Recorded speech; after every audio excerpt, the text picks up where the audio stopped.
Democrats play that game harder than anybody. And the fact that they're fleeing to Chicago, to Illinois, which is one of the most gerrymandered states in the entire country.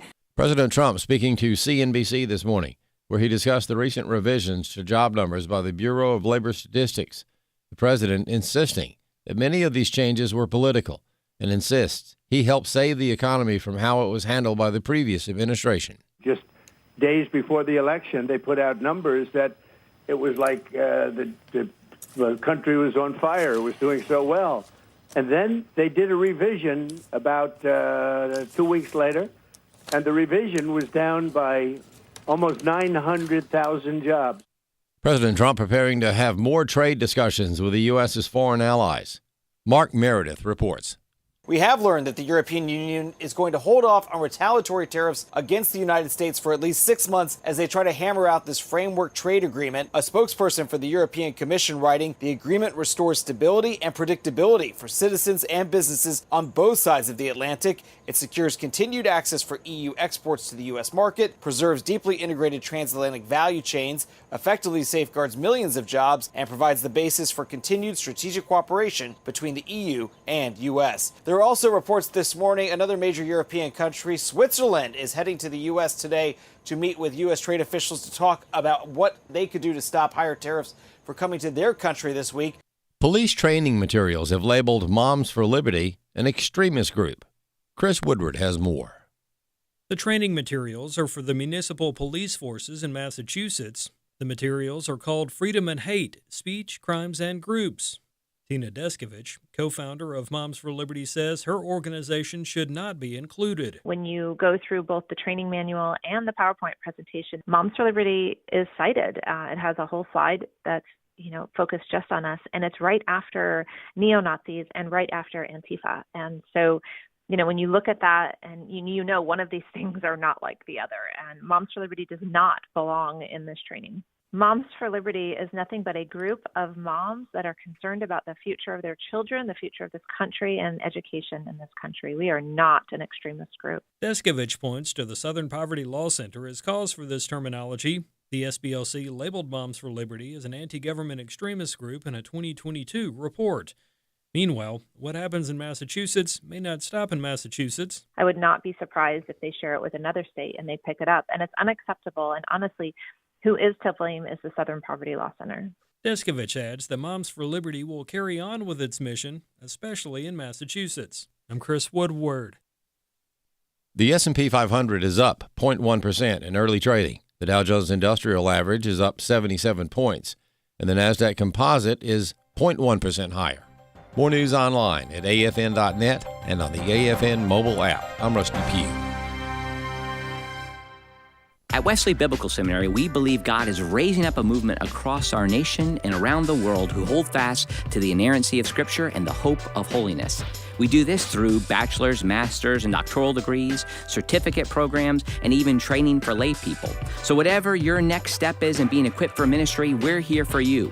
And if you believe these are the kind of pastors we need leading churches in the future, we invite you to think about giving to Wesley Biblical Seminary. Learn more about us at wbs.edu. Welcome to today's issues. Join us for the next hour as we offer a Christian response to the issues of the day. Here's your host, Ed Vitagliano. And welcome, everybody, to today's issues. Ed Vitagliano sitting in for Tim Wildman this week. I'm joined in studio by Fred Jackson. Good morning, Fred. Good morning, Mr. Ed. Tony Vitagliano. Good morning. We are trying to deepen our bench. Tony does a great job when he comes on. But we do need some folks to go into the infield, when there's nobody else.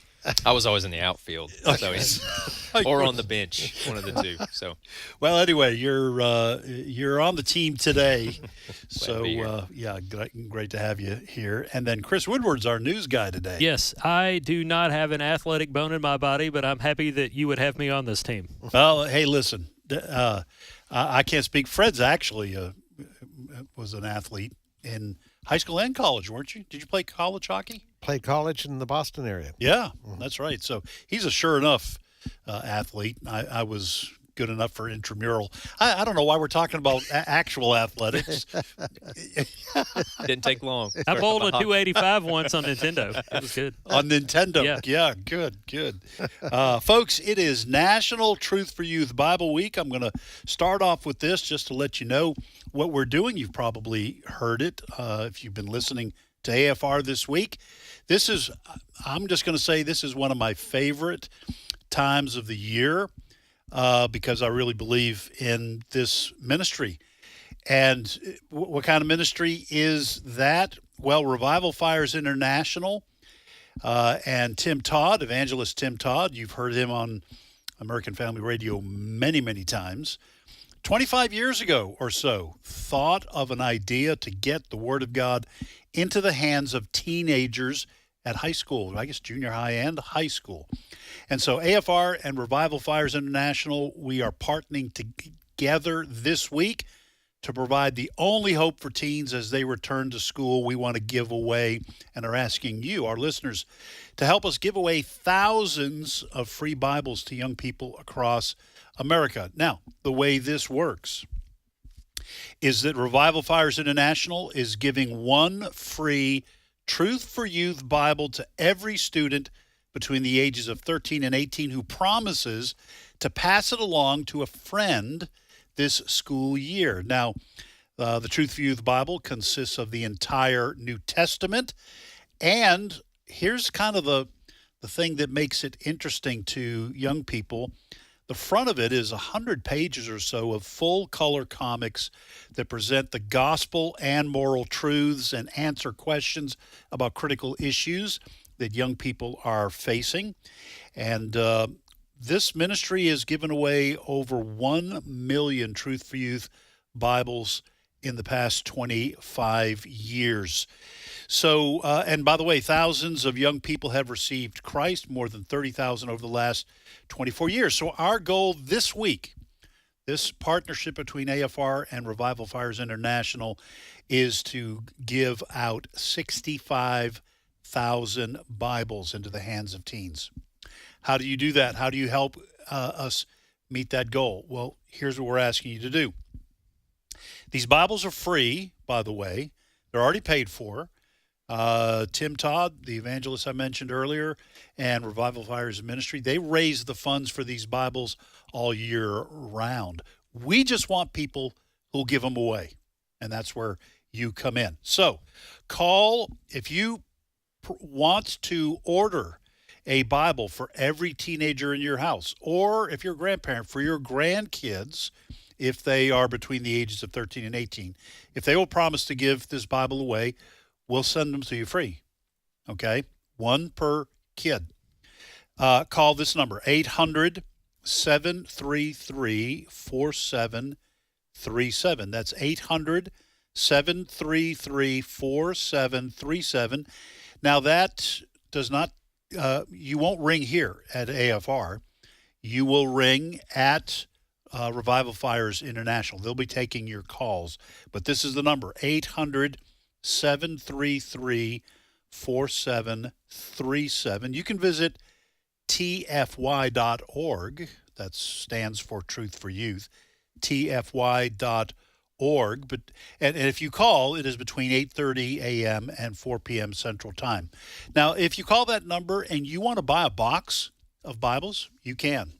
I think they're $2 a piece for a box of 50 of these wonderful Bibles. It's $100. So I'm not sure about shipping and handling. I'm not sure how that works, but when you talk to people, when you call, they will be able to give you that information. And then you can give that to a youth pastor or members, young people in your church, or you can hand them out. You can hand them out at the mall, or I don't know where young people hang out, but you can find them and give them a copy of this New Testament with the comics in front. They are just excellent. So here's the number to call, 800-733-4737. Fred, just one last thing, and then we'll move on to the news of the day. But I just, if you're a Christian and you love God's Word, I'm not sure how you could be a Christian and not, but if you're a Christian, you love God's Word, you understand the power in it. This is a critical ministry. This is legal. A teenager can hand a New Testament to a friend at school just like they can hand, well, we used to hand out CDs, but hand a book or anything to a classmate. Yep. This is a powerful ministry. The Word of God does not return void. An absolutely incredible outreach ministry. And as you know, American Family Association, American Family Radio, very proud to team up with Revival Fires International. 25 years.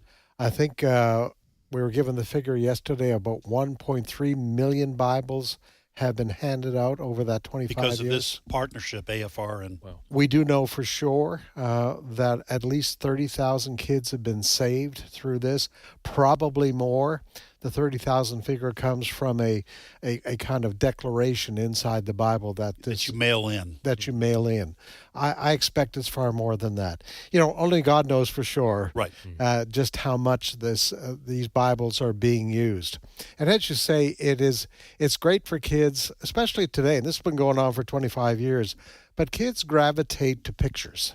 Right. That's just the way it is. They gravitate to pictures. So you can open up a conversation. You know, you're a young person going to middle school or high school. You can open up a conversation. Hey, you see this here? Have a look at it. What's it all about? You start answering questions.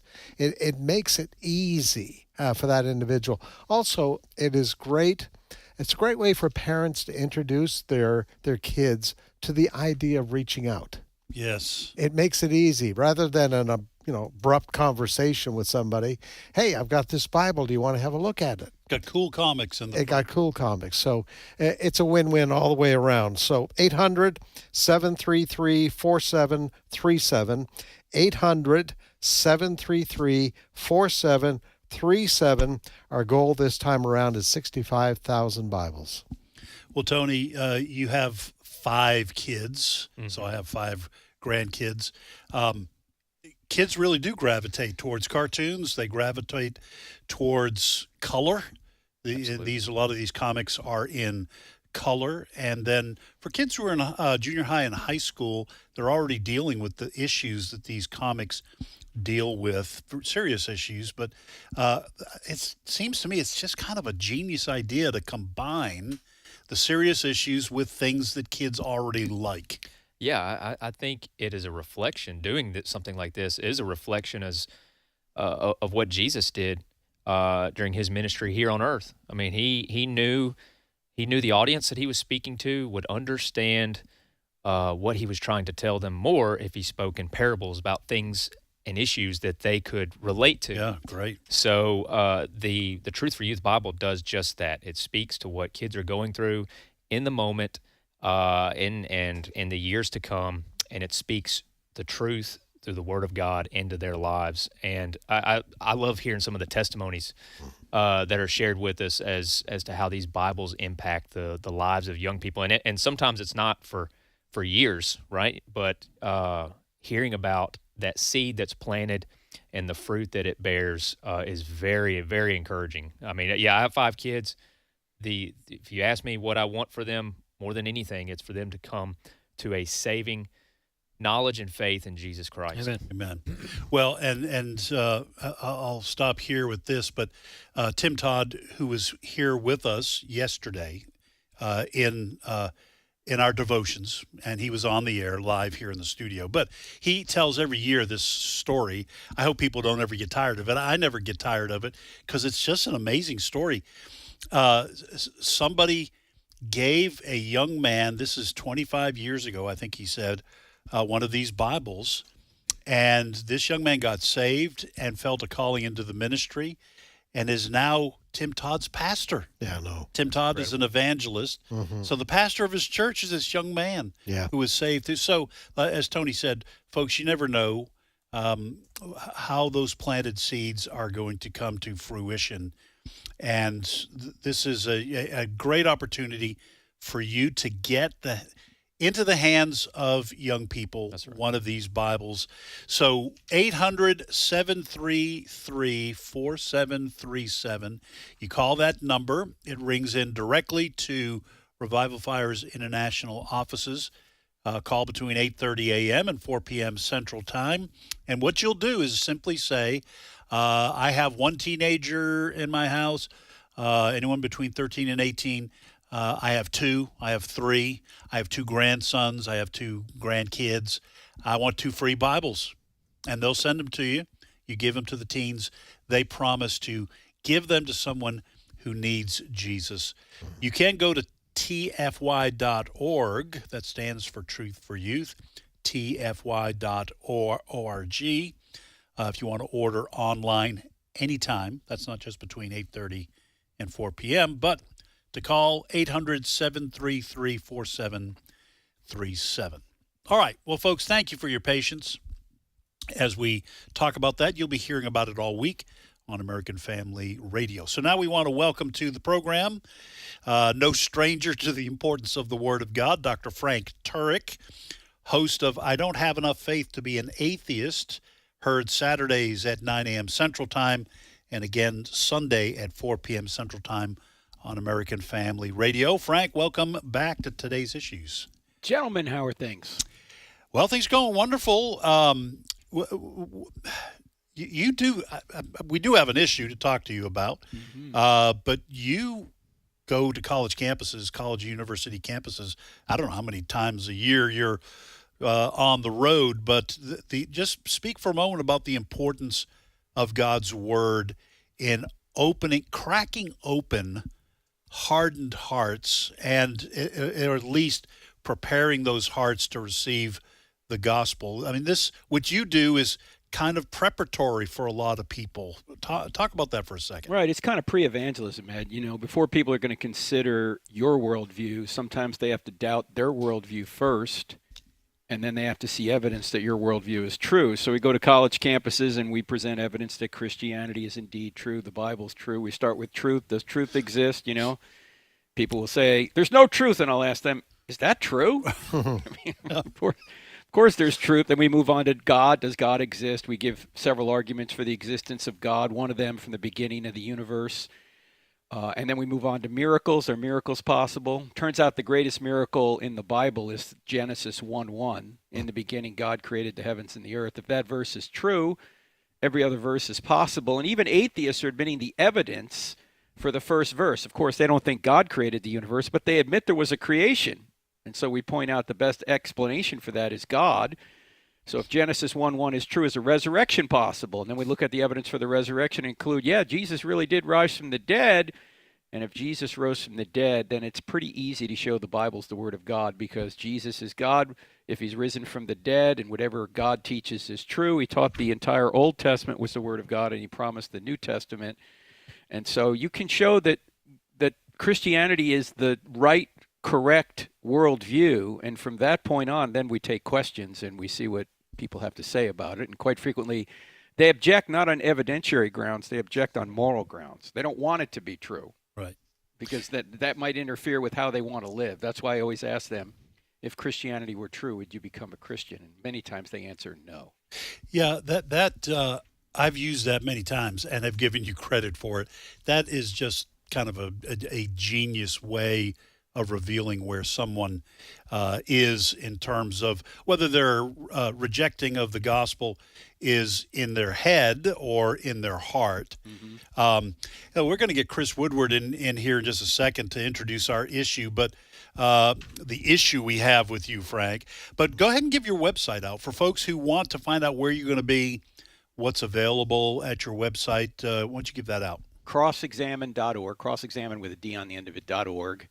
And during the school year, we're at college campuses. Right now, there are no colleges in session, but there'll be several we'll go to this fall. In fact, one of them will probably be with Charlie Kirk at Berkeley. Can't wait to go to Berkeley. Oh, my with Charlie. goodness.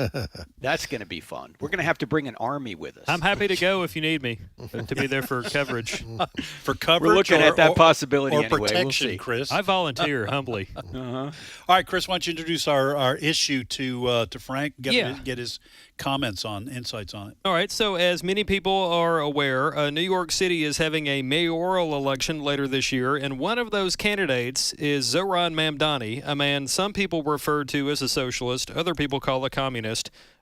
and his views on we're going to pay for all kinds of stuff by taxing the rich continue to make headlines. Hardly an hour goes by without Fox News doing 2 stories on Zohran Mamdani. One person that does like him is Senator Elizabeth Warren. I've got about a 30-second bite here of her glowing endorsement of Mamdani. Clip 7. When someone stands up and says, I will lead this city by making it more affordable, and here are my plans, real plans, plans to deliver on child care, plans to deliver on housing. That is the Democratic message. Is this what the party should look like? The Yes. Democratic Party moving forward? You bet. The Democratic Party needs to stand up and be clear. We are the party that fights for affordability for working families. All right, Frank. What's wrong with what Mamdani wants to do? And Elizabeth Warren, U.S. Senator, okay, from Massachusetts, which you could argue is the cradle of liberty for the United States. I mean, Virginians might have an argument with there, but we're talking about an important state. She's saying the Democratic Party should follow Mamdani. You got a problem with that? Well, she's from Taxachusetts, not Massachusetts. That's number one. Yeah. I actually don't have a problem with the problem she's bringing up. I think it's true that affordability is a problem in many American cities. The question is, what's the solution? That's the question. And people think that the government getting more involved is going to bring about a solution. I have questions for people that say that. Like, for example, Mamdani wants government-run grocery stores. Have you seen the government-run grocery store in Kansas City? Uh-huh. There's one out there. Yes. Yeah. The shelves are bare. They have to close the thing. Why? Because there's no incentive. This is the thing that socialists don't seem to understand. They don't understand that people need to be incentivized to work. People need to be incentivized to improve their lives. Adam Smith knew this back in 1776. He talked about the invisible hand. And he didn't say it's by the benevolence of the butcher, the baker, or the brewer that they do what they do. It's out of their self-interest, which is a good thing. They want to feed their own families. In order for them to feed their own families, they have to be incentivized, or that's their incentive, to provide a good service or good. You're not going to do that if the government's just going to give handouts all over the place. In fact, I like to ask socialists, or I like to ask anybody, when was the last time you washed a rental car?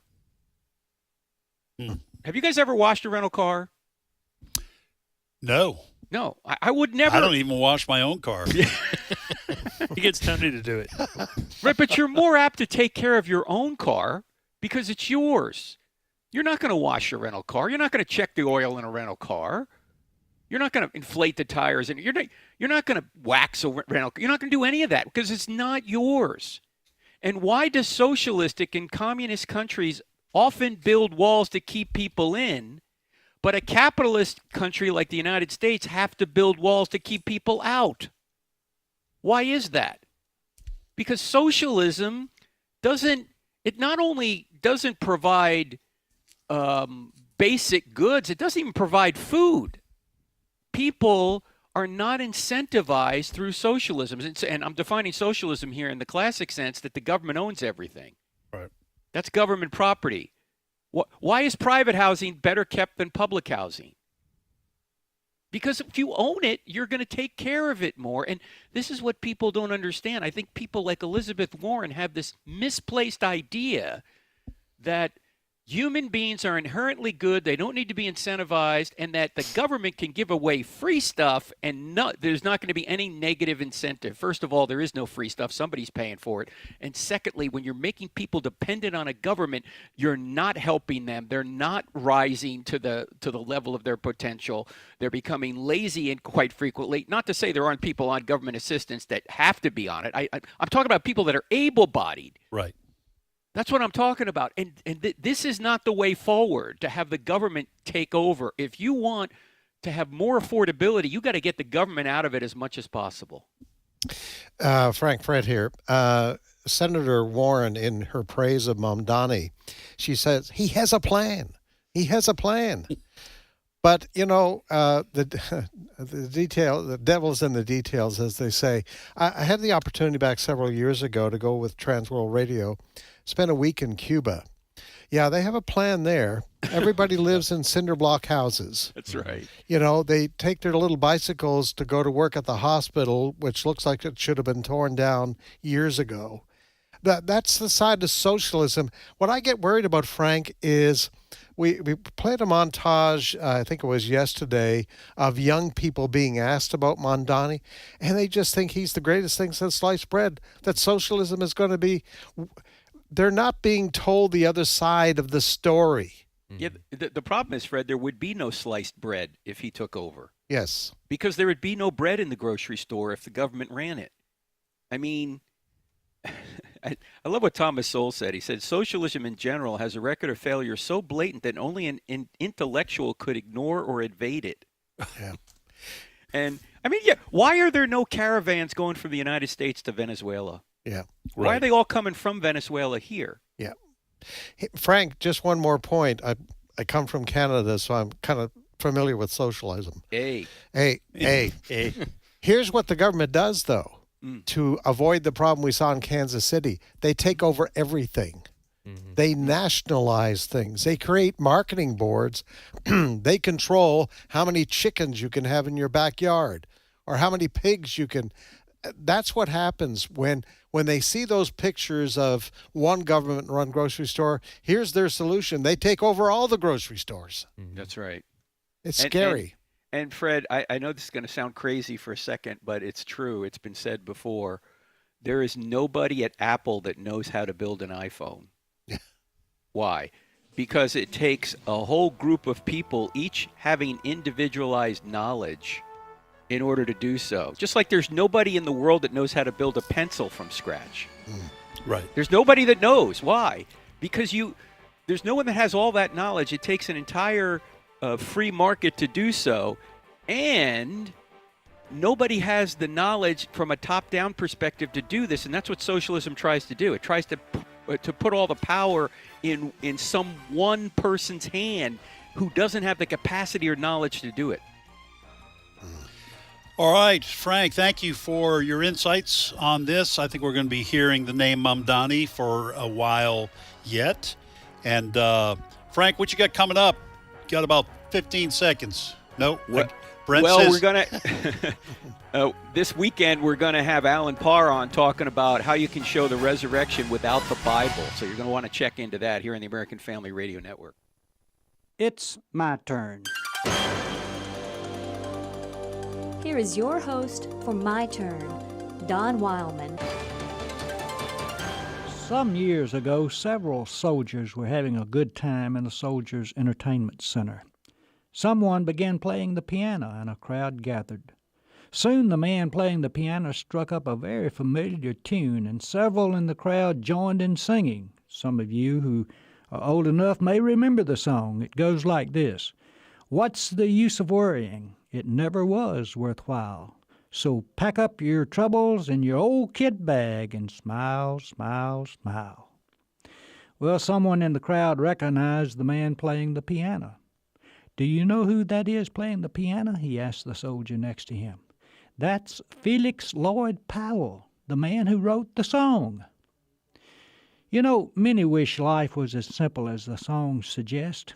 It would be a neat trick if we could pack up our troubles in an old kit bag and spend the day smiling. But unfortunately, life doesn't operate that way. Some things in life cannot be tucked away and forgotten. It's true that many try to pack up their troubles. They try various bags. Some try the bag of alcohol only to find that the trouble is still there when the hangover is gone. There's an old saying that the fastest way out of town is on a good, cheap drunk. The only catch is that town is still there when you wake up. Still others believe their troubles can be packed up in a dope needle. They try that bag. The only catch here is that the troubles won't stay in the bag unless we push another needle or eat another pill. And when we stop, those same troubles are still there, looking us in the eye. Police in Tacoma, Washington found a note on the body of a 20-year-old, well-dressed youth. In part, it said, "Dope ruined my life and took away my happiness forever. I could never live in a state of mind I was in." How we humans wish we could take a pill or push a button and our problems would be automatically solved. Some years ago, a financially secure man told me that mankind was on the verge of building utopia here on Earth by his own initiative. Then, he said, we can solve all our problems. One wonders sometimes if what we are building isn't closer to a Hades than a utopia. Unfortunately, you can't take a pill or push a button and get at the inside of a person. Life simply doesn't work that way. But we can find help for our problems. God will help us. He may not lead us to a quick, easy, and simple solution, but He will help us. And when they get too heavy for us to carry, we can turn our troubles over to Him. At least it will get the weight off of our back. The music soon stopped in the Soldiers' Entertainment Center. People went back to other things. In a few minutes, they heard a gunshot. Going to the room where the gunshot came from, they found Felix Lloyd Powell dead. There was a revolver in his hand. Don't put your troubles in an old kit bag of any kind and continue smiling. If you can't handle them, turn them over to God. He can help. This has been My Turn with Don Wildman, a production of the American Family Association. However, as it is written, what no eye has seen, what no ear has heard, and what no human mind has conceived, the things God has prepared for those who love Him. 1 Corinthians 2:9. American Family Radio.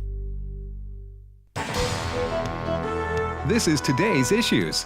Email your comments to comments@afr.net.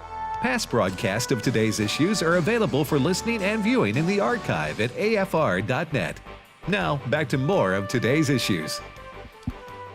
And welcome back to Today's Issues. Ed Vitagliano sitting in for Tim Wildman this week. I am joined in studio by Fred Jackson, Tony Vitagliano, and Chris Woodward, who hardly got a word in edgewise during the last segment. But yes. Yes, good. Thank you. All right, Chris, what's your next story? Well, I will get to Texas here, Lord willing, this next 25 minutes. But I do want to, in the meantime, direct everybody's attention to afn.net. I've already shared this on our Today's Issues Facebook page. Israel's Prime Minister, Benjamin Netanyahu, is in talks with members of his security cabinet because Netanyahu appears ready to order a complete takeover of Gaza. Israel has had enough with Hamas. They've had enough with Hamas, how they're slowballing the release of hostages, many of which are still said to be alive. So it appears that Israel is ready to move in and bring an end to this war, which Hamas started when it attacked Israel. We all know that backstory. So I just want to bring that in because it's something definitely we need to be in prayer about, and we're going to hear a lot from lawmakers in the coming days over this for sure. Well, let's sit on this story here for just a second and talk about it. Tony, we'll get you in here too. So now, Chris, you said there are still hostages. Yes. That Israel is trying to get released. Mm-hmm. What seems to be the holdup here? And then, Tony, I'll pitch this story to you. Well, get your take on this. There have been reports now, even the U.S. walked away from talks because the U.S. last week or the very end of the week before had walked away from the talks saying Hamas didn't appear to be really sincere about wanting to release hostages and bring an end to this conflict, which, again, Hamas started. That's something that the media has often left out of their news coverage of this, that Hamas started all of this back when they attacked Israel a couple of years ago in October. So it appears that Hamas does not want to agree to various things in exchange for those hostages. Now, where I get the information this morning that there are still hostages alive is that Fox's Trey Yingst did a segment this morning about Hamas and this situation. Hamas terrorists in recent days, they sunk to a new low because they released photos of emaciated Israeli hostages. We have a picture of one of those hostages on our AFN.net. I'll share that link in our Facebook page as well. Trey Yingst came on and shared a story about how he had done an interview with a relative of one of these hostages. And at the end of the segment here, you'll hear Trey mention the number of hostages that are still believed to be alive. This is clip 11. We spoke with Eviatar David's brother here in Tel Aviv, and we asked him what this experience has been like for him, waiting nearly 700 days for his brother to come home. And he told me he couldn't bring himself to watch that hostage video that Hamas released, showing his brother digging his own grave in the tunnels beneath Gaza, looking into the camera, looking so frail, like he was about to collapse because Hamas has kept food and medicine from him. And while Hamas tried to put pressure on the negotiation by releasing this video, it actually strengthened the Israeli position to bring the hostages home, to unify this country, and to ensure that people like Eviatar can be reunited with their loved ones. And so we spoke with his brother, and he pleaded with the American administration, with President Trump, and with Israeli officials to find a solution to bring his brother home, along with the other 19 living hostages and the bodies of 30 others. Well, Tony, the Israeli Prime Minister Benjamin Netanyahu,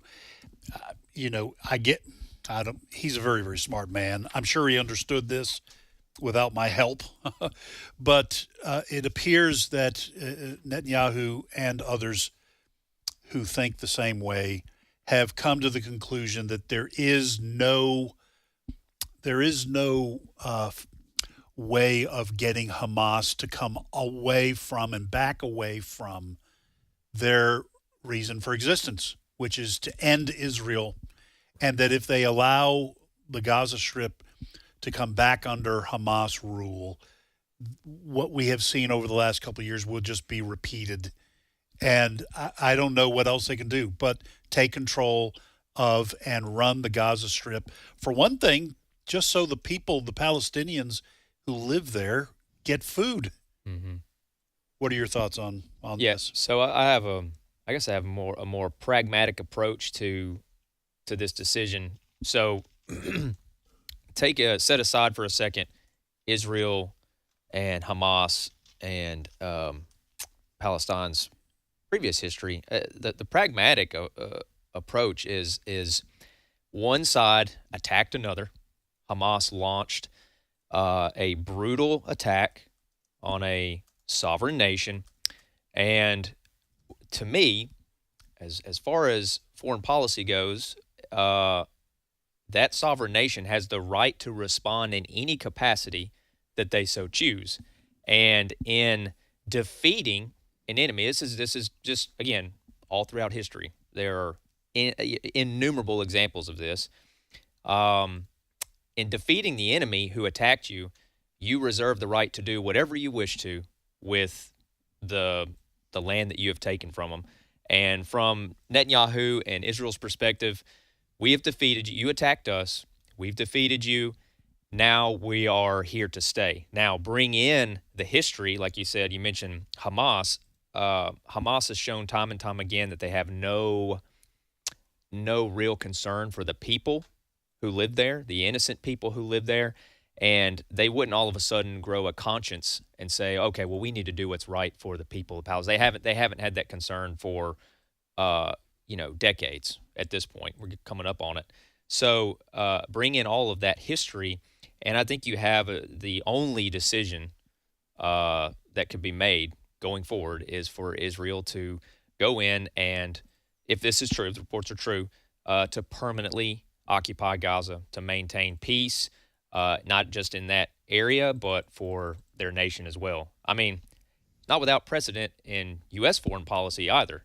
There are a lot of people who are being critical of Israel's decision to occupy and move in and stay there, who were very supportive of foreign policy moves that the U.S. did under similar circumstances, and we stayed in Iraq and Afghanistan. We stayed there for quite some time. 20 years. Yeah. In both those places. Well, and then you could also talk about the aftermath of World War II in both Japan, right, which fell under the control of the U.S., Douglas MacArthur for a while, and then the rebuilding of Europe with the Marshall Plan, the denazification of Germany, right, or at least in the West where there was Western control.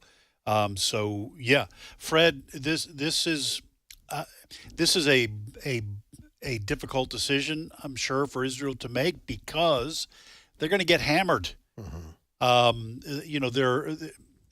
Look, there are Palestinians, there are Muslims, obviously the majority in Gaza.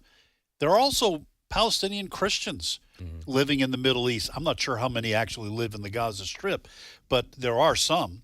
And the aftermath, the fallout, if you will, of what Hamas instigated in attacking Israel, as Tony said, in brutal fashion, those consequences are falling on the people there. And the only way they're going to come out alive is if Israel takes control, because Hamas does not care about what happens. In fact, the worse it is on the Palestinians, their hope is the more the pressure will build internationally against Israel. Yeah. So I don't know what other choice Israel has here. What are your thoughts? In order for a war to end, there has to be a winner. Yeah. That's all there is to it. I understand the pressure that's on Netanyahu right now. There were demonstrations in Israel over the weekend, settle this thing because they want to bring the 20 remaining hostages that are alive home. Right. And the bodies of those who have died already. The total is about 50, we are told on that. What disturbs me is that Hamas is the enemy here. All right? Let's be very clear. Hamas is the enemy. They're the bad guys. They are brutal. They are wicked. They are wicked. The reason the talks broke down, Chris may mention this back about 10 days ago, is that Hamas says in order for us to let the hostages go and this thing to end, Israel has to get out of Gaza completely. And we have to go back to being the boss here. Netanyahu says, no, that's not even a starter here. We're not going to let you, what you did to us in October 2023, do you think we're going to allow this again? Right. The one good thing, I think Israel has learned its lesson. Back in 2007, they gave that land. Right. They gave that land to basically the Muslim terrorists. And they took all the Israeli settlers out. And they gave it away in hopes of peace. Right. Again, I hope they've learned their lesson. The other side is not interested in living side by side.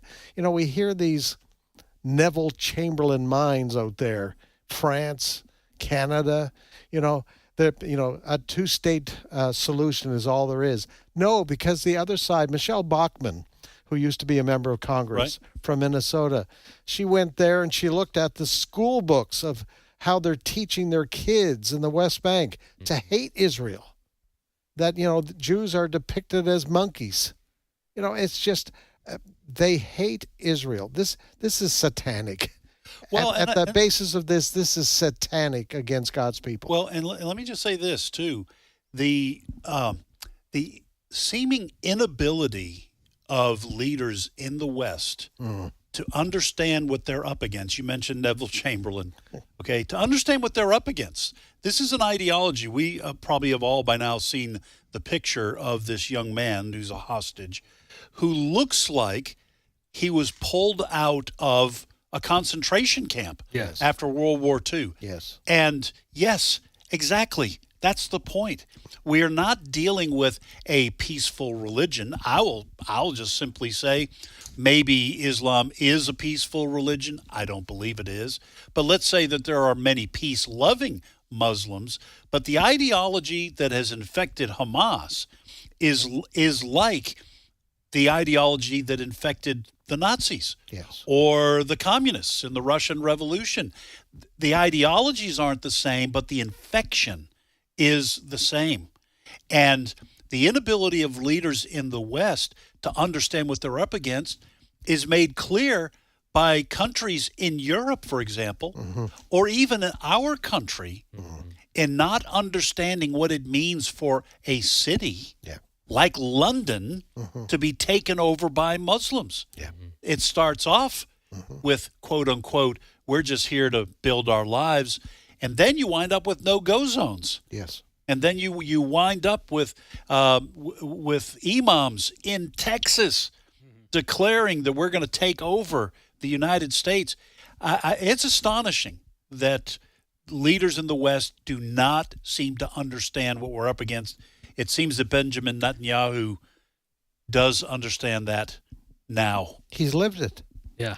To go with this conversation here, I have some audio of Representative Randy Fine. He is a Jewish member of Congress, and he was on Washington Watch yesterday afternoon. Randy Fine, again, a Jewish member of Congress, is fed up with the anti-Semitism he sees not only in the U.S. but around the world. Clip 10.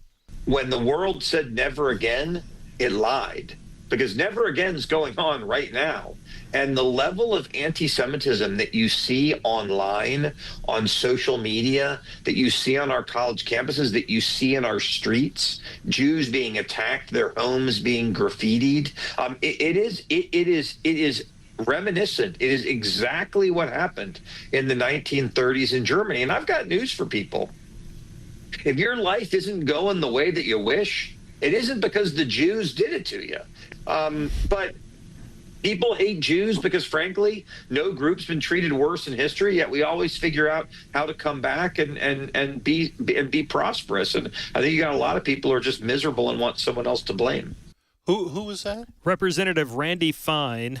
Is he a Democrat? He is a Republican. From Florida. Thank you. Yeah.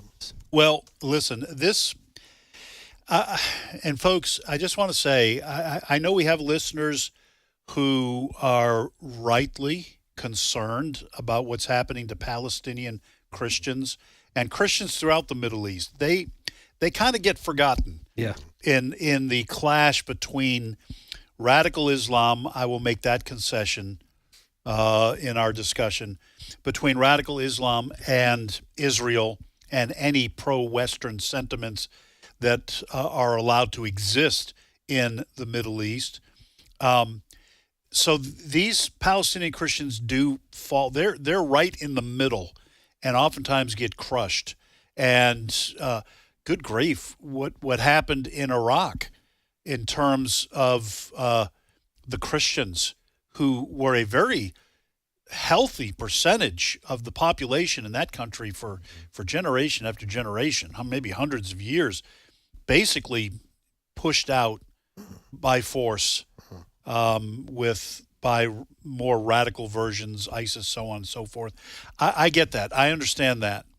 And Christians should be praying for their brothers and sisters, and they should be asking our political leaders to do something to help them in that part of the world. And I also understand that Israel doesn't do everything right either. Right. So those two things being said, this is a worldwide movement of at least a strain of Islam. My personal belief is Islam itself is, as an ideology and a religion, is always going to gravitate towards what we now are calling radical Islam. But again, I will make that concession just for the sake of discussion. This is a worldwide movement of radical Islam, and everywhere it goes, it seeks to eventually dominate and subjugate any other religion or ideology that is opposed to it. And the fact that we're seeing what we're seeing on college campuses, as this Representative Fine, you said, from Florida, what we're seeing in college campuses and amongst young people, this is going to take over the Democratic Party. I do not have a good feeling for the traditional Democrats in the Democratic Party, the classical liberals who were supportive of Jewish people. I don't have a good feeling about where your party's going. I just think it's going to increasingly that someone about to want to say. Oh, no, I was just going to say Donald Trump has said many times, I don't know why there are Jewish people that vote Democrat, and then somehow the media makes that into like an anti-Semitic, he hates Jewish Democrats moment. But even if you're a secular Jew, The Democratic Party could not care less about Israel. I don't know why people still vote for them. Well, and increasingly, the young people who are Democrats are opposed to Israel. And I just think here in the next few years, the Democratic Party is going to make full-on statements in support of they'll say a two-state solution and Palestinian this and Palestinian that, Yes. but it's going to wind up being anti-Israel in its consequence. And that shows you how far the Democratic Party has gone in recent decades. And I said it before on the show, I'll say it again. The reason Israel as we know it exists today, obviously God, but a Democrat president named Harry Truman. If you go back and read the things he said about Israel back in the day, it was very pro-Jew. It was pro-Israel, and it was from a Democrat. And it goes to show you how far that party has gone. Where this is an issue with like sports. 70 years ago, it was they were fighting for women and making sure women had Title IX, and now they don't care about women, and they want a dude to compete against women in women's sports that they created. And the same party that was pro-Israel back in the 1940s wants Israel abolished and the so-called Palestinians to have their own country. Well, I firmly believe, and I think historically this can be backed up, if it wasn't for Harry Truman, who recognized the newly created nation of Israel in 1948, I don't know what would have happened. Yeah. And that was a Democrat. So this is, for me, this is not a partisan issue in terms of what we used to know between Republicans and Democrats, but it is becoming a partisan issue today in terms of what the Democratic Party is becoming. So, got a question? Sure. Predictions. I need the election in New York is November. I believe Mondani's going to win. Yeah, I do too. I think he will. Who else? I think he will simply because I don't know how informed the average voter is in New York City. I think they're going to look for D after the candidate, and they're going to vote for him. What do you guys think? I agree. Yeah, I think there's still we all keep up with the news day in and day out, and the slightest change, American Family News is on it, reporting on it. The average American across the country is not doing that. Yep. So, and that applies to New York City, who has consistently voted for Democrats for decades. You had Rudy Giuliani might have been a misnomer there, but although was he Republican? He was. He was. Okay. All right. But So a misnomer. Yeah. In the history of New York City, the recent history. So yeah, I think they're just going to mark D, and they're going to be in for some pain over the next. Well, and I let me just say this, and then we'll get Chris's vote and come back to you, Fred. I also think there are a lot of people in the Democratic Party who, when they hear the word socialist, they simply think of spreading the wealth around, quote unquote. I don't think they are thinking in terms of ideology or political systems. I think they are easily fooled into thinking we're just talking about taxing the rich. Right. And in reality, they are voting their way into a ideologically driven political system. As the old saying goes, I looked this up, by the way, and there is no actual person who can be credited with this.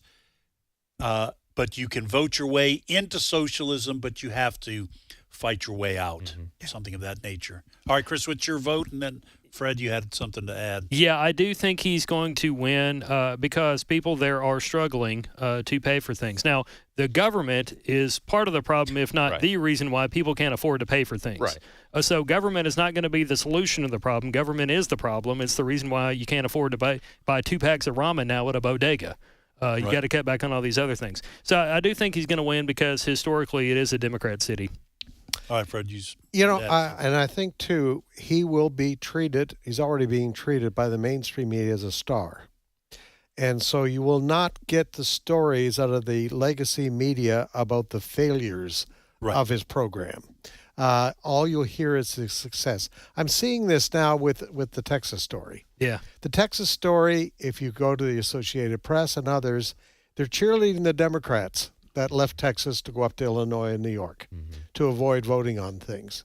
They are the stars. Right. I can't express strongly enough the dramatic change in the media in this country in the last, I'd say, 10 to 15 years. They are now political activists for the left. Right. I would say the mainstream media wants socialism in New York. And they're going to use this as an example. Like I say, they will spin all the stories in a positive way as he takes over that city. He will take over that city. And his agenda, they will love it. The rich people probably will move to Florida. Yeah. They'll get out. They'll get out. And we've seen this movement now of companies moving to Nashville, Tennessee from California.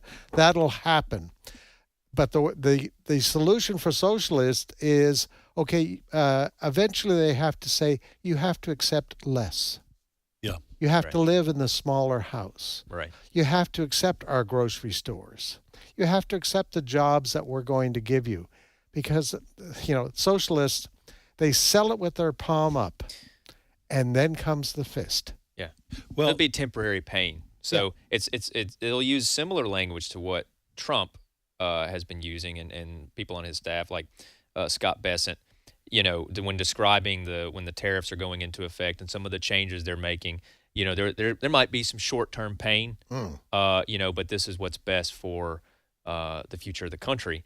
However, the dichotomy is that Trump's policies will be better because it opens up the free market. It gives more opportunities for the individual to succeed. I think Mamdani and whoever his staff is are going to have to use similar language to sell it. Like, look, there's going to be some short-term pain.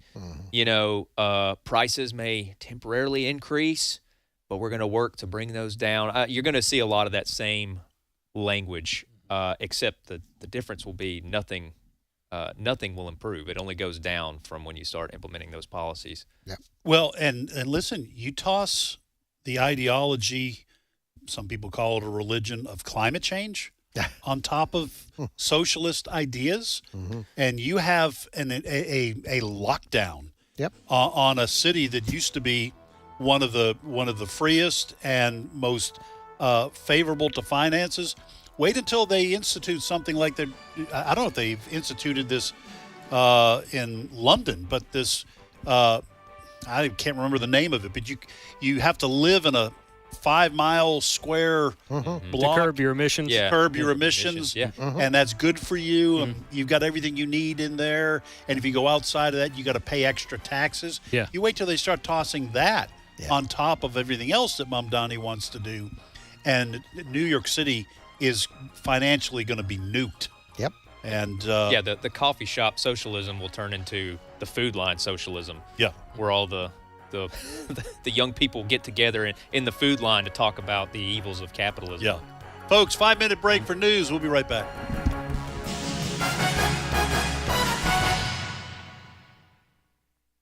The views and opinions expressed in this broadcast may not necessarily reflect those of the American Family Association or American Family Radio. Faith, family, freedom. American Family Radio. As a federal or state employee, you have the opportunity to support the American Family Association through the combined federal campaign. By designating a monthly payroll deduction using 12037, you help AFA continue to fight for your family. So when you complete your CFC form, remember, AFA's number is 12037. And thank you for your help. This is American Family Radio, a listener-supported ministry of the American Family Association.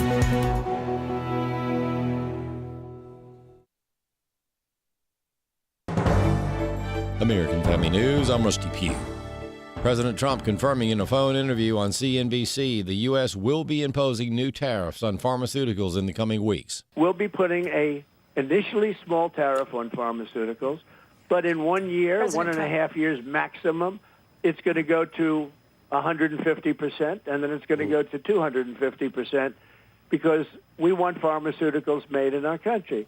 Texas Democrats left their state amid a special session of the state legislature this weekend to deny Republicans a vote to approve their new congressional map, which would give the GOP a 5-seat advantage in Congress. Texas Governor Greg Abbott says redistricting also serves to give non-white voters a chance to be heard. 4 of the 5 new seats will be a majority Hispanic seats. One of the seats is going to restore the Barbara Jordan seat over in the Houston area. Abbott says arrest warrants have been issued for those Democrats.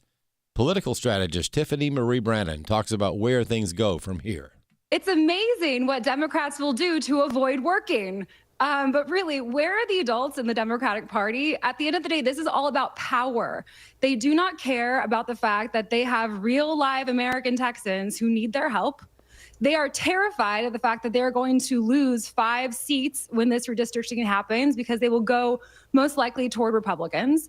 And so instead of doing their job and showing up for, the offices that were there for them elected by the people, they're running away to these states like Illinois, where you have Governor Pritzker saying he's going to do everything in his power to protect them. Protect them from what? Working? Doing their job? Meanwhile, a Texas-based public policy analyst does not believe the Democrats' latest political stunt will be successful. Chad Groening has more. With the 4 p.m. Monday deadline passed, Texas Governor Greg Abbott instructed the Texas Department of Public Safety to arrest, quote, delinquent Texas House Democrats who had fled the state as a stunt to deny a quorum to halt GOP efforts to redraw the state's congressional maps. The proposed new maps, which President Trump supports, could potentially help Republicans in the U.S. House of Representatives pick up 5 seats. Sherry Sylvester is a senior fellow at Texas Public Policy Foundation. Trump beat Harris by over 1.5 million votes. So the people of the state have made it very clear which side they're on, and the majority want to be represented by Republicans.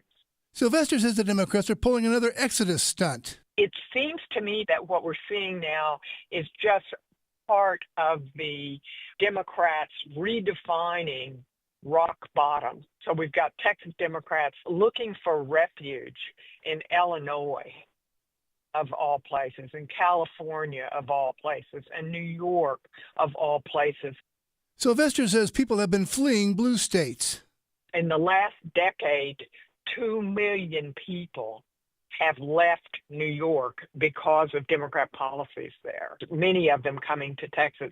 And of course, we've got a huge exodus of people from California to Texas. So the strategy of we're going to just walk out and not play, it's likely to be short-term and likely to be unsuccessful. I'm Chad Groening. A 2-year-long manhunt is over.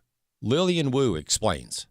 Convicted felon Darsha Trey Sapp, who managed to elude police for more than 2 years, is finally behind bars. 27-year-old Sapp, wanted on a warrant for attempted first-degree murder, was captured after Winter Haven, Florida police responded to Abbey Lane Apartments. He initially ran from police, hiding in an apartment. Police then evacuated innocent occupants. When Sapp exited, he tried to run, purposely running into and knocking down a female officer. He was then tasered by 2 officers and taken into custody. First medically cleared, then transported to the Sheriff's Processing Center in Polk County, which has 3 warrants out for him. The officer he shoved was not injured. Lillian Wu, Fox News.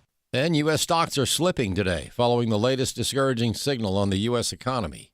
More news available online at afn.net and download the AFN mobile app. I'm Rusty Pugh.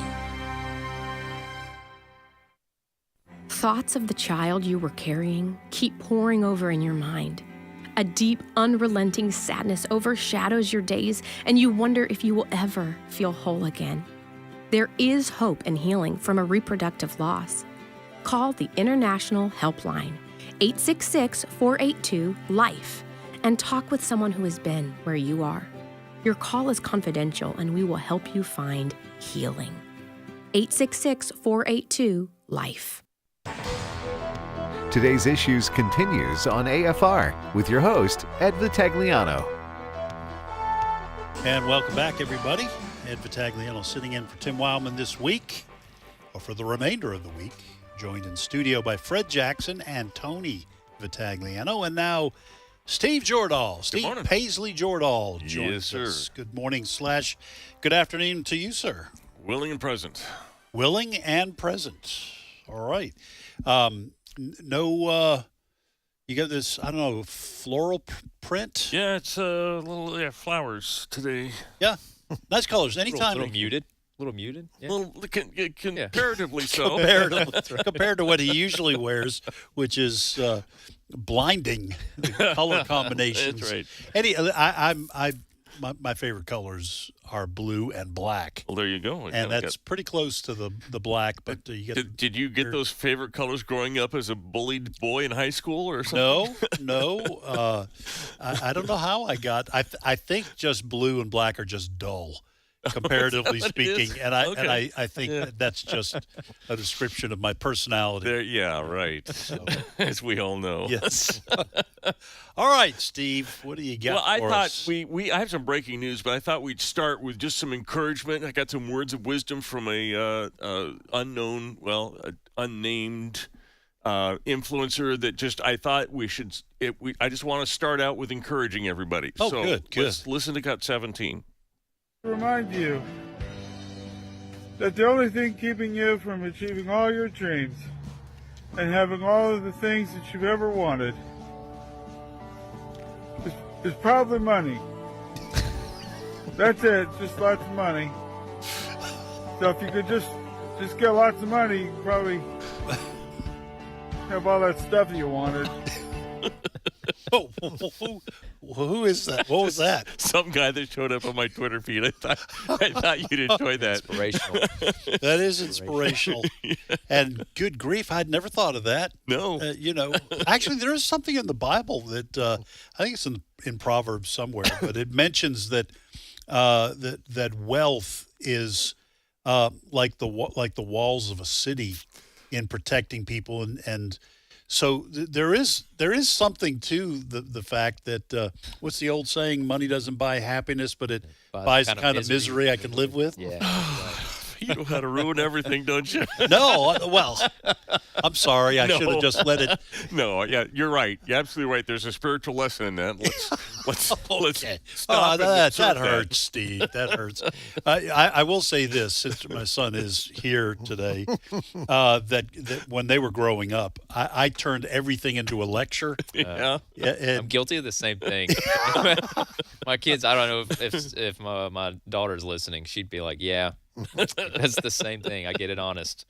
And I'll be like, where are you going? They'll start to scoot back, start to slowly back away from me. Like, where are you going? You're backing away from me? I'm not done yet. Like Homer Simpson into the bushes, right? Yes, that's right. Well, and I don't know whether it was you, Tony, or my daughter, Lindsay, but they were teenage / college. I'm not sure, but they were old enough. We were going somewhere, and I was commenting about I was a dead armadillo or something on the side of the road, and I started talking about drugs or something, and one of them said, "Dad, you can turn anything into a lecture," and so dead armadillo. Dead armadillo will be a lesson to you. Apparently, it's a parenting gift. Yeah. Yes. You need to look up and down before you cross the street. Right. Doesn't matter how strong your shell. That the F-150s of this life are going to run you over. All right. In serious news, breaking news, we're hearing this from the chairman of the House Oversight Committee, James Comer, tweeting out that he is issuing subpoenas for the following. This is in relation to this Obama scandal that Obama and other people cooked up to try to discredit the president coming into the 2016 election and then overthrow his presidency afterwards, is what they're saying. So he has issued subpoenas, and I've got dates for all these subpoenas for Hillary Clinton, Bill Clinton, Merrick Garland, James Comey, William Barr, Alberto Gonzales, Jeff Sessions, Robert Mueller, Loretta Lynch, and Eric Holder. They are going to be compelled to testify, according to James Comer. Well, and this is about compelled to appear. Yes, that's right. The Jeffrey Epstein case. This is not about the Jeffrey Epstein case. Okay, I'm looking right at it. Is it? It is about for records related to Epstein's case. Yeah. But the thing I want to say, Fred, is that ordinarily you come before a House or Senate committee where the opposite party's in charge.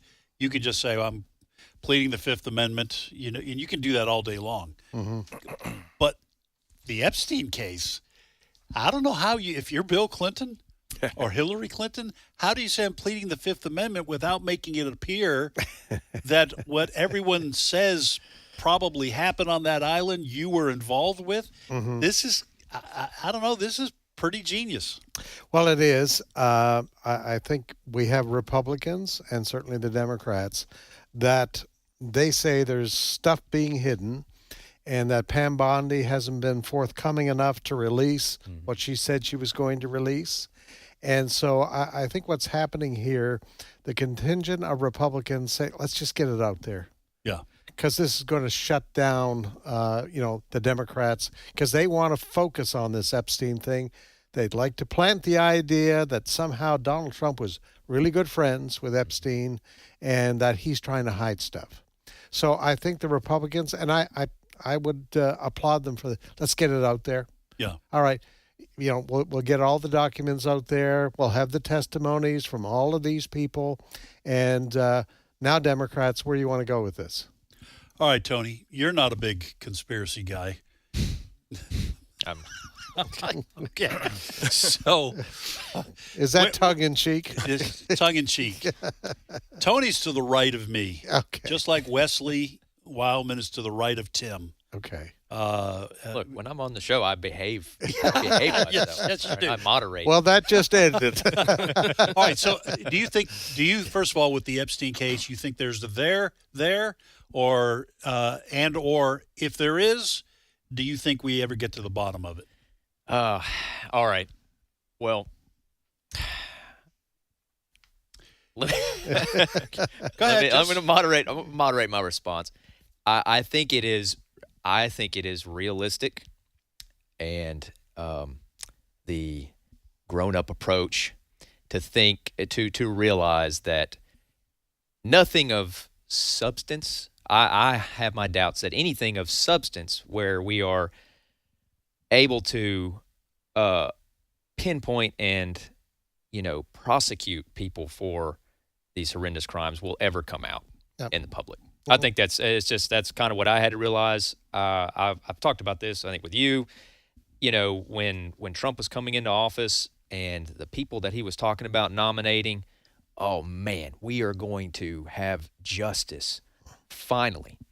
And I had to realize that justice as a Christian, sometimes we have to sit back and watch the world system of justice fail, recognizing that God's justice, however, will always be done. So I don't think I'd be very shocked if my time on this earth I ever witnessed anybody on the Epstein client list coming to face justice. So to me, this is more.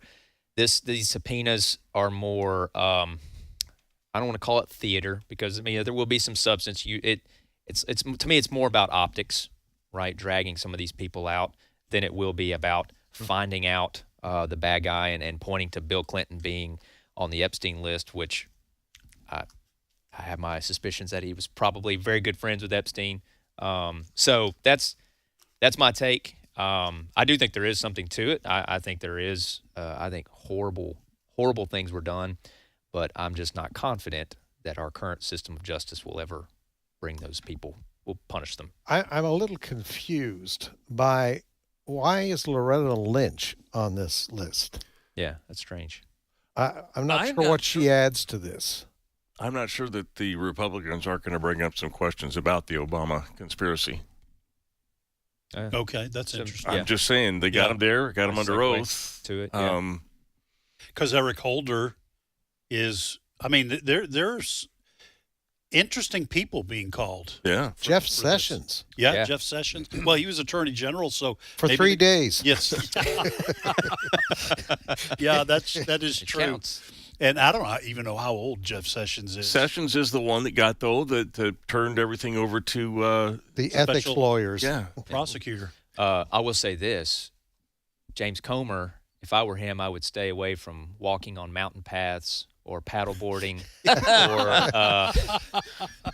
or or swimming. I would in a keep pool. firearms away from anyways, there's your little crazy conspiracy. I'm not sure how crazy that is nowadays. Steve, what's your opinion? Well, I agree with all y'all that I think Tony hit it on the head when he said that MAGA is waiting and hoping that somebody pays for something for what they did to Donald Trump. And that's why I think that the Epstein thing has probably less legs to it than I think the conspiracy to frame President Trump. The Russia hoax. Yeah. Although if it depends on how you measure that, by real legs as far as real wrongdoing that they can actually have, receipts for, that's the conspiracy Russia. But if you're gauging it on what the mainstream media wants to talk about, you won't hear a thing about it. They have reported on these subpoenas, but I think you've got a better chance of probably holding somebody legally accountable. They've convened a grand jury, although where it's going to be convened, if they can get a subpoena or an indictment in Washington, D.C., there's questions about that. So I tend to agree with you, Steve, that the only way I think people go to prison on the Epstein thing is if Epstein has video of people breaking the law. And I'm not sure that ever existed, or if it did exist, that it still exists.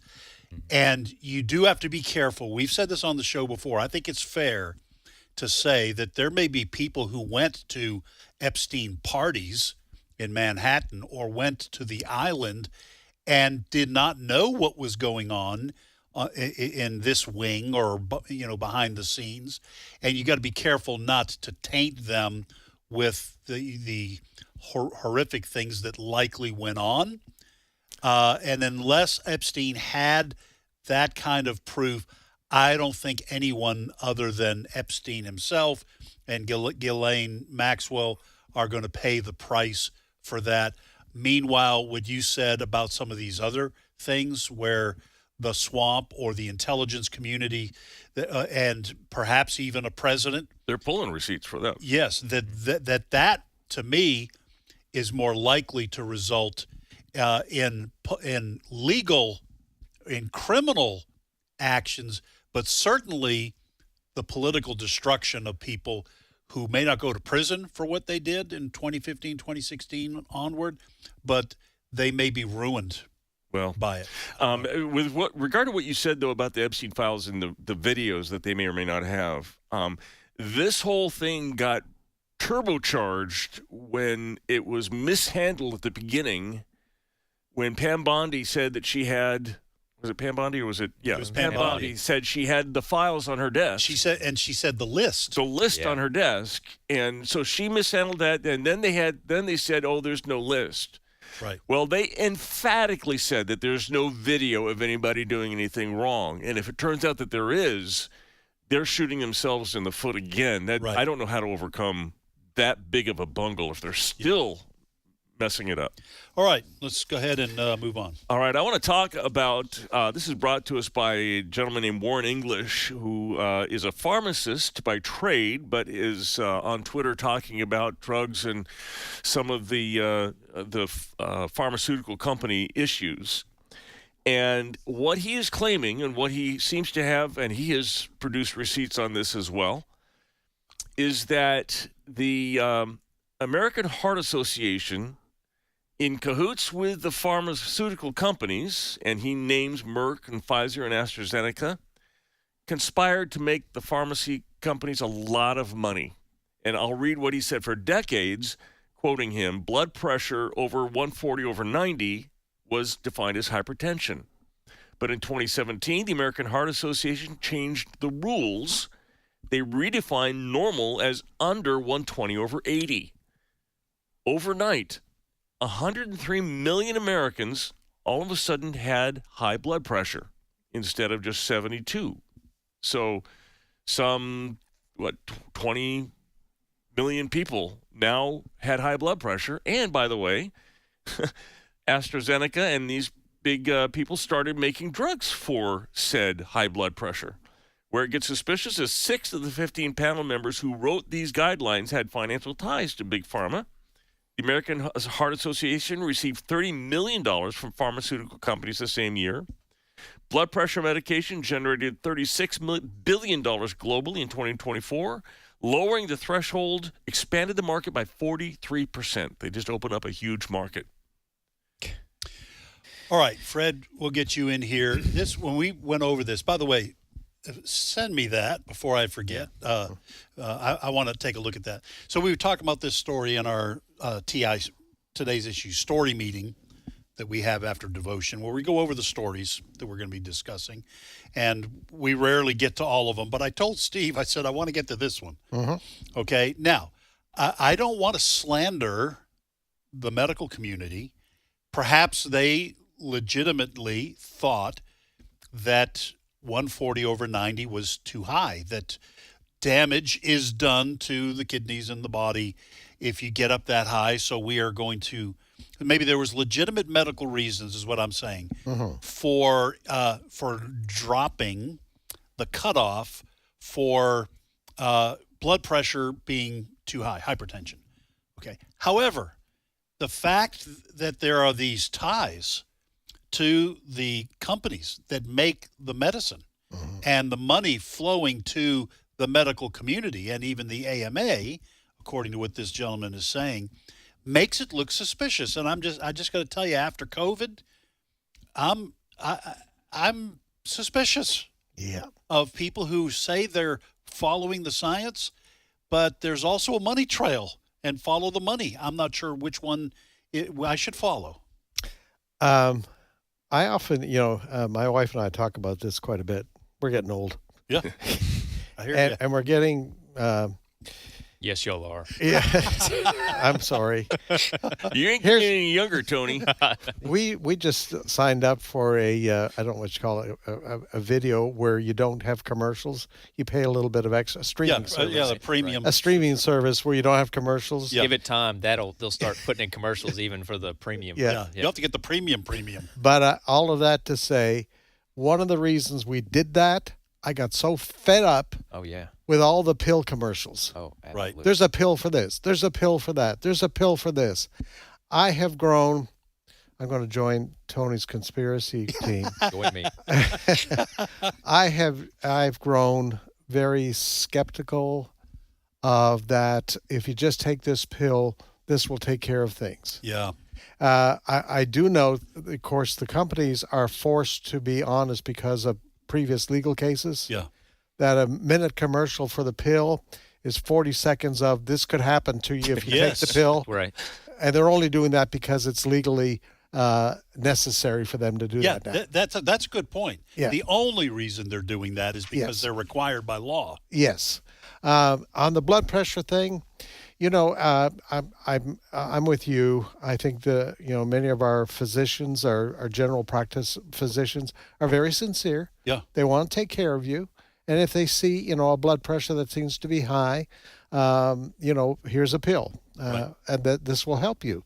And the pill does help, but there are side effects to it. Yeah. And everybody's different. This is the other thing too. You cannot say, here are the numbers that everybody in the population has to have for blood pressure, because we're all different. And it varies from time to time. You can go to the doctor's office in the morning and you might have a reading. Doctor's office at 4:00 in the afternoon is going to be very different. I've had them tell me that. Where I go for my checkup and they say, your blood pressure seems a little high, but it's afternoon. Yes. Yeah. But I am suspicious of the pharmaceutical companies. They're in business. Mm-hmm. And there have been stories that it's been proven that in some medical offices, there are kickbacks that are given. Yeah. You prescribe this. This goes back years. This is not new. If you prescribe this, we'll cut you a check for that. And so there's the medical field they're not outside the area of being greedy to get more money. Right. All right. So I think there are great people who work for pharmaceutical companies, who are doctors, who are in the medical community. And so I don't want to paint a wide brush. Right. But I think if you don't believe there isn't corruption somewhere along the way that involves money, I think you're naive. Well, Tony, that's just human nature, right? Yeah. Human nature, maybe I trust science, but science doesn't say anything. I think Frank Turek says this. Science doesn't say anything. Scientists do. Right. And if you don't think that scientists, human beings, can be influenced, you're just not understanding human nature. What's your take on this? The world revolves around money, and anytime you start introducing money, the most ethical person can start to slide a little bit towards stretching the truth, or maybe doing things that he or she didn't never thought they would, but the money is pulling them. I pulled up just some numbers. This is from October 30th, 2024. So you talked about the ads on even premium services. You might slip in an ad or two, but pharma accounts for nearly 90% of the broader industry's digital ad spending. You're talking about for streaming? For streaming, 90%. And this was from October 2024. Say that again. Pharma accounts for nearly 90% of digital advertising. So that's what you see, on ads on websites, but more noticeable, it's what you see on streaming services. And they spent in marketing, said online marketing in 2024, and I don't have 2025 numbers in front of me. It said Pharma will spend $19.45 billion. Yeah. That is a lot of money. Mm-hmm. And I think if you're spending that much on advertising, you're doing quite well on revenue. And I think for these pharmaceutical companies, there is a motivation to continue to put out new medicines, new drugs. I had to look them up because I always forget the man's name, but Beria, the chief of police for Stalin, he had an expression that said, show me the man and I'll show you the crime. All right. Well, I think right? Big Pharma, they have a mindset where show me the cure and I'll show you the disease. And that's what I think about with this sliding scale as to what constitutes high blood pressure.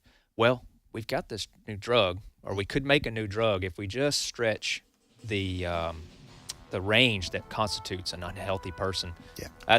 I think there's too much money, honestly. I think that tends to corrupt individuals, especially when you combine it with government individuals who should be objective for the sake of all of us, the people they're supposed to represent. Well, and there are kickbacks. I'm not saying every GP, every general practitioner of medicine is getting kickbacks, but there are gifts. There are kickbacks for some.